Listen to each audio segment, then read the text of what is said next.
Urtzintzaren 30. urte urrena ospatzen ari gara.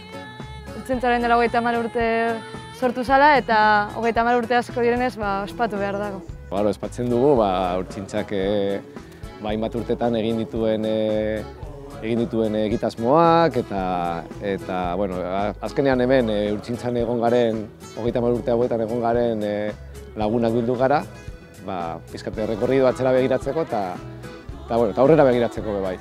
Aurrera egiteko gogu, ez? Hori, atzera begiratu eta aurrera egiteko gogo hori, ilusio hori eta lagun artien ondo pasetako egun bat izango da. Kolore guztiek, ez esango nuke ez dela kolore bakarreko elkarte bat, kolore guztiekin ziprestentzen zaitu mundua balorez eta beste ikuspegi batekin ikusteko behar dituzun tresna guztiekin. Marroia. Bai, hainbeste marroi jandotelako. Nik uste kolore asko dirala eta horien nahazketa, ez da zuria, igual zuriz. Dudaiparik beti moriaz. Morie da niretzako urtzintzan kolorie, berak erakutsi oste feminismo dazkidetzako dakiten apurren danak, eta morie elegiduko nuke urtzintzan kolore moduen. Urtzintzak egun dozte lanerako aukera, nire buru ezagutzeko aukera eta aitzakia ondixe. Begirale ikastaruen niretzako izen zen esperientzia oso politu bat eta nik nire buru ezagutzeko aukera ondixe izen zen eta ni horrekin geratzen naz. Lagunak,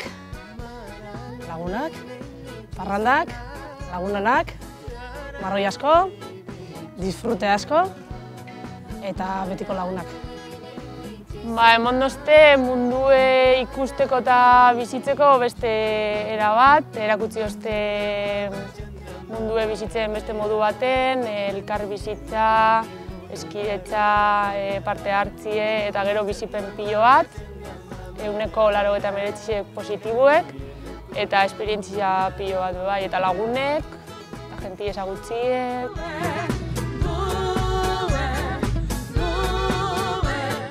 Balioak eta lagunak zentzu oso zehatz batean. Sentiarazi dit ez natzela bakarra munduan gure dauela beste mota batetako jendartea sortu. Ez natzela bakarra gure dauena mundua koloreztatu. Sentitu izan du jende asko dagoela nirekin, nire alboan hori egiteko prest.